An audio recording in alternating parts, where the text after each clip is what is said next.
Your Most Avid Reader by Bibi Berki.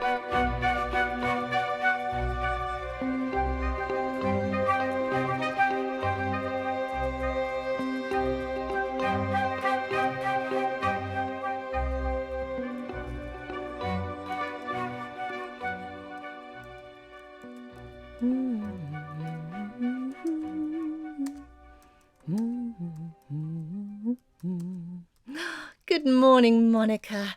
And isn't it a glorious one? I do hope I find you well. So, let's dive straight in. The Church of the Radiant Wanderers. Not much information, I'm afraid. They were a secretive lot.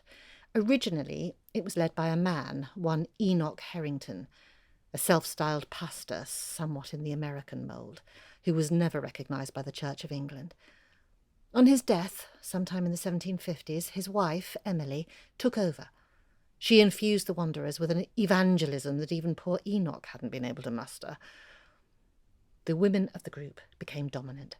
They effectively ran the church and were incredibly successful in raising funds and building some respectability for its name.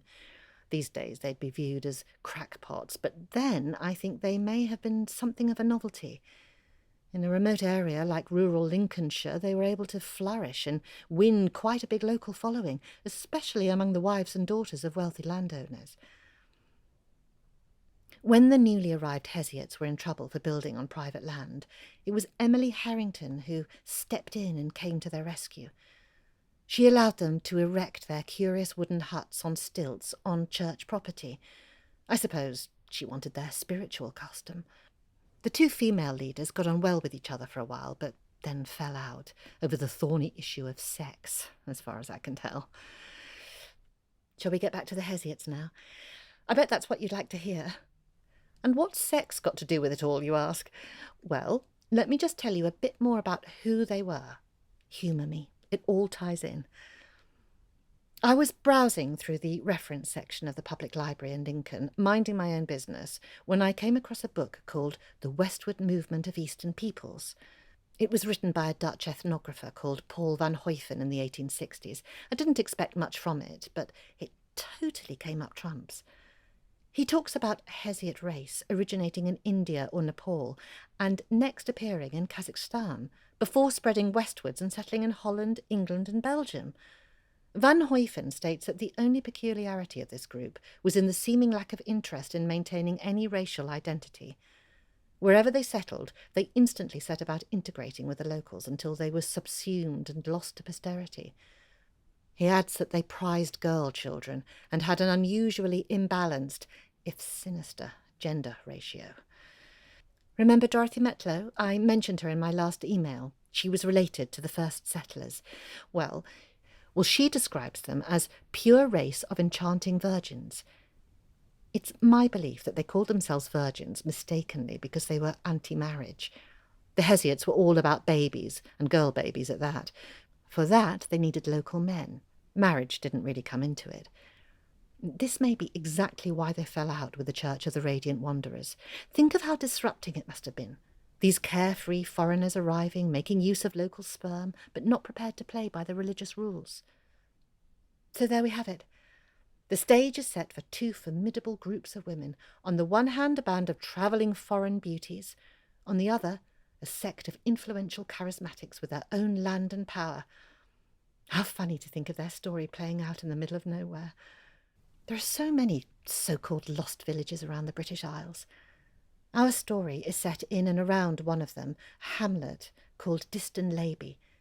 It would have been inland from where Saltfleet is now, but long gone. Just like the Hesiots, and indeed the Radiant Wanderers.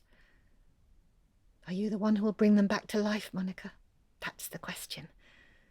I hope this finds you well, and that by it I might be forgiven for having intruded on your privacy and asked about your mood. I must learn to mend my meddling ways. Your most avid reader, Hilary. Oh, Hilary, I've just received and devoured your email. I can't get enough of these women. I really can't. Everything you've said is right up my street. Please don't feel you need to ask my forgiveness. It was me who acted badly. I get touchy, and I'm moody at times. I'd like to say that it's a consequence of the pressures of writing, but I've always been like that. The old vicissitudes have knocked me a fair bit. Anyway, I was never a solid kind of person, even as a child. It doesn't mean that I'm not a good friend, or even a helpful member of society. It's just that I feel things rather strongly, and find myself very easily gripped by strange ideas and notions. Do you see Marianne as the Hesiot leader, then? And what of Dominic? Please answer me soon, this time. Don't leave me hanging. Monica. Is this soon enough? I've just logged on and there was your message. I had a feeling that it might be there, but I was a bit worried about what it would say. I thought you might send me packing for such amateurish research. Weren't you an academic once, or had some connection with academia? I thought I read that somewhere. I see Marianne as the daughter of the leader, I must say.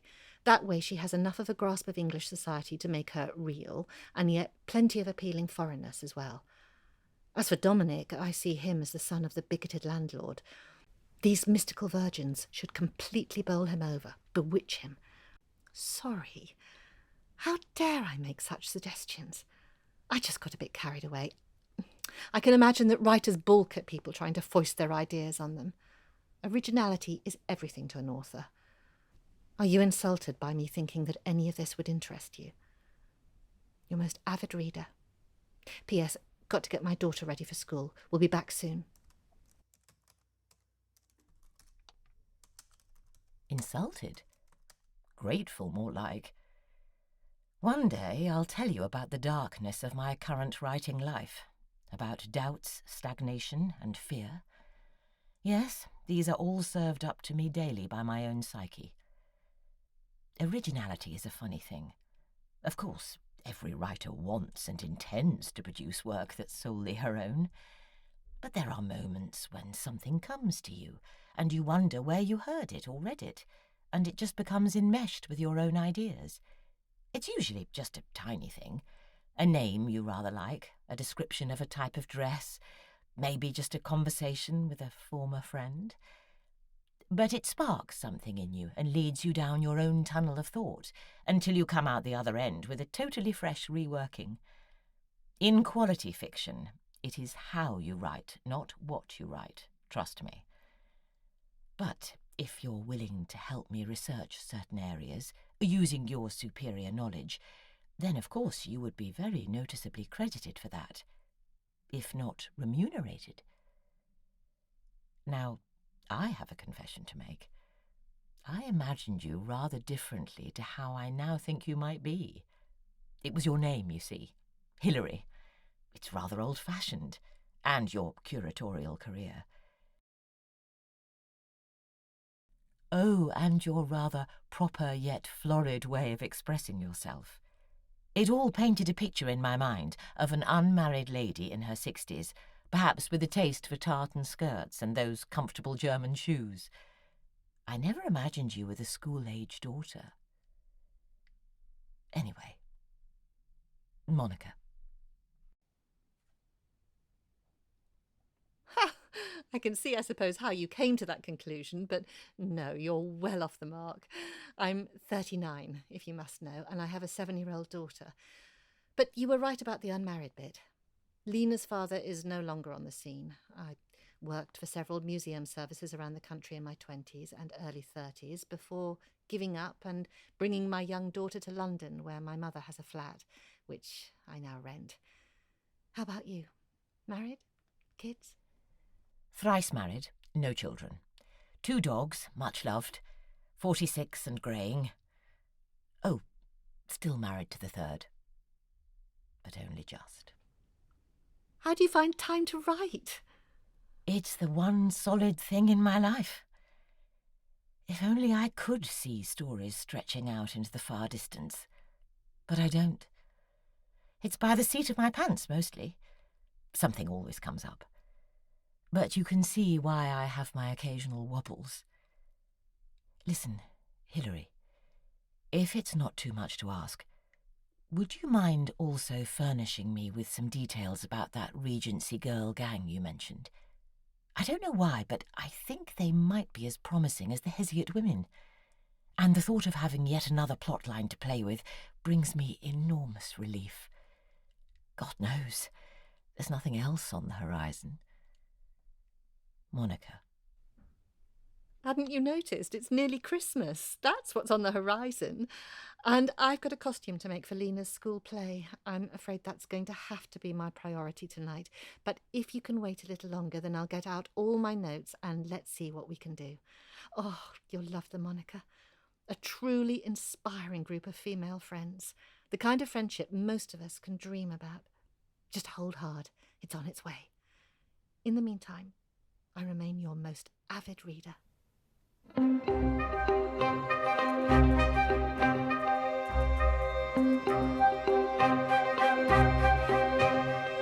Hilary was played by Rebecca Charles, Monica by Georgina Sutton. Your Most Avid Reader was written by Bibi Berki, with sound editing by Mark Lingwood. It was made by Tempest Productions and brought to you with the kind support of Rattlesnake Books, an established seller of books, maps, ephemera, art and curiosities. Rattlesnake Books can be found on Instagram, Etsy, Abe Books and Biblio.